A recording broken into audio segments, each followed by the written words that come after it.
अध्यक्ष महोदय, मला मंत्री महोदयांना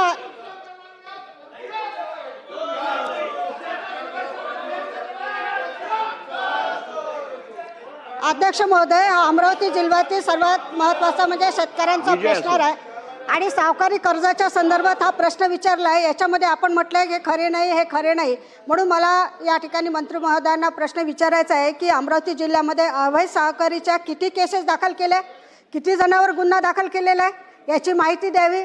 आणि त्याचसोबतच दुसरा महत्त्वाचा प्रश्न आहे की पंतप्रधान किसान सन्मान योजना आपण अंतर्गत किसान क्रेडिट कार्डच्या सुविधा आपण उपलब्ध करून देतो, तर किती लाभार्थ्यांना याचा लाभ आपण मिळवून दिला याचं आपण शासनाने उत्तर द्यावं।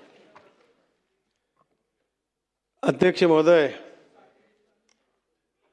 सुलभाताईने विचारलेला प्रश्न अतिशय महत्त्वाचा आहे। अमरावती जिल्ह्यामध्ये 574 नोंदणीकृत परवानाधारक सावकार असून त्यांनी मागील 26 मध्ये 43,936 कर्जदारांना 54 लाख रुपये तारण कर्ज, बिगर तारण कर्ज या ठिकाणी वाटप केलेले आहे। राज्यात सन 25-26 डिसेंबर 25 अखेर 12,211 परवानाधारक सावकार आहेत। त्यांनी एकूण 554,950 कर्जदारांना रक्कम 1287.93 कोटी रुपयाचं कर्ज, शेतीविषयक आणि बिगर शेती कर्ज वाटप केलेले आहे। सावकारी व्यवसायाचे ठिकाण यापूर्वीच्या काळामध्ये असं नव्हतं, सावकार आपला घरी बसूनच सावकारकी करायचा। मध्यंतरीच्या काळामध्ये अशा तक्रारी खूप आल्यामुळं त्याच्यामध्ये थोडंसं आपण पारदर्शकता आणली। सावकाराला तशा स्ट्रिक्ट सूचना दिलेल्या आहेत की ज्या लोकाला लायसन दिलं आहे त्यांनी ज्याचं आपलं काम चालू आहे, ज्याचं ऑफिस आहे, ज्याचं घर आहे, त्याच्या घराच्या समोर त्यांनी बोर्ड लावावा आणि हा सावकार लायसनधारक आहे।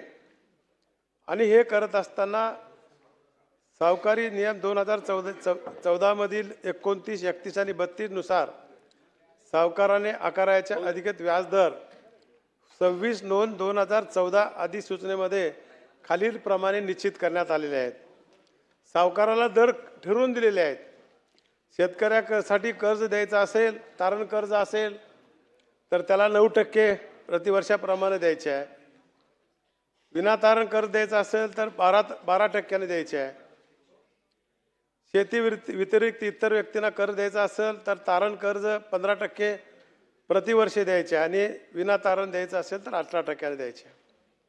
14 मधील तरतुदीनुसार राज्यातील अमरावती जिल्ह्यातील परवानाधारक सावकाराची त्यांच्या नावाचा कामाचा वेळेबाबत तपशील शासनाने ठरवून दिलेला आहे। प्रचलित व्याजदराचे फलक दर्शवण्यात आलेले आहेत, सांगितलं आत्ताच मी। आणि म्हणून आणि याच्यासाठी कमिटी निर्माण केली आहे आपण। प्रत्येक जिल्ह्याचे जिल्हाधिकारी त्याचे प्रमुख आहेत आणि मग बाकीचे अपर पोलीस अधीक्षक, निबंधक त्याचे सदस्य आहेत। त्यांना जे ठरवून दिलेलं आहे त्याप्रमाणे कामकाज चालय का नाही हे तपासायचं काम आमचे जिल्हाधिकारी महोदय करतात।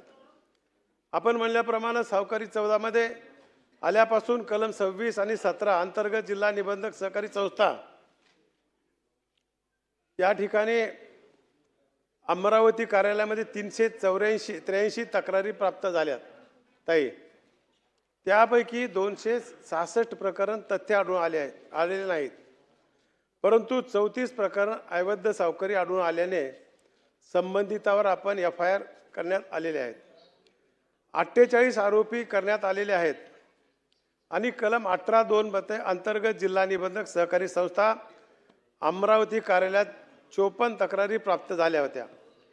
त्यापैकी 44 प्रकरण निकाली काढण्यात आलेली असून त्यातील 16 प्रकरणामध्ये 20 हेक्टर 24 आर शेत जमीन 3,63,400 अर्जदारास परत करणारे आहेत। ज्या सावकारांनी अशा प्रकारचे काही तिथं हडपायचा प्रयत्न केला होता त्याच्यामध्ये काही तथ्य आढळून आलं तर त्याच्यामध्ये 20 हेक्टर 24 आर आणि 3,63,000 रुपये त्या शेतकऱ्याला परत देण्याचं काम आतापर्यंत त्या ठिकाणी केलं आहे। नूतनीकरणासाठी 10,776 अर्जाचे नूतनीकरण करण्यात आलेले आहेत। आज इथं बघितलं आपण सावकाराची दरवर्षाला नूतनीकरण असतंय आणि 1,435 नवीन परवाने देण्यात आले आहेत। काही रिन्युअल होतात, काही नवीन मागतात. म्हणून हा आकडा तुमच्या समोर ठेवला आहे. आणि 12,211 पात्र प्रवारधारकांना सावकार आपल्याकडे आहेत.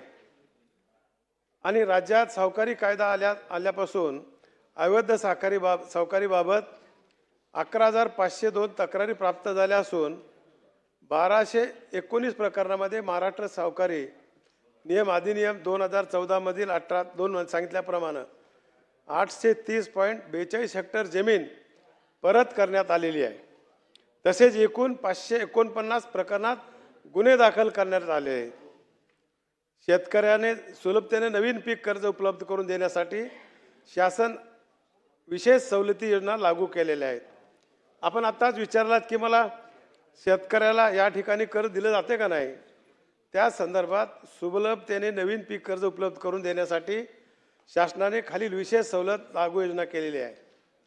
पंतप्रधान किसान सन्मान योजनेच्या लाभार्थी शेतकऱ्यांना बँकेकडून किसान क्रेडिट सुविधा उपलब्ध करून देण्यात आलेल्या आहेत.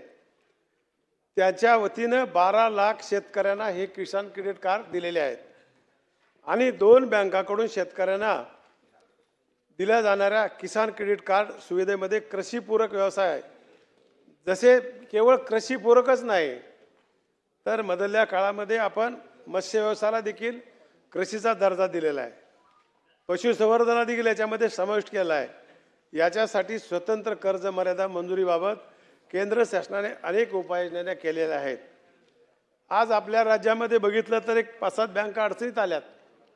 एक वर्धा बँक आहे, Nagpur bank, Buldhana bank, Nashik bank, Dharashiv, Beed. इथं शेतकऱ्याला कर्ज भेटू शकत नाही. तर त्या ठिकाणी या जिल्हा बँकेची एनओसी घ्यायची आणि राष्ट्रीय बँकाकडून त्यांना पीक कर्ज देण्याची व्यवस्था या ठिकाणी केलेली आहे.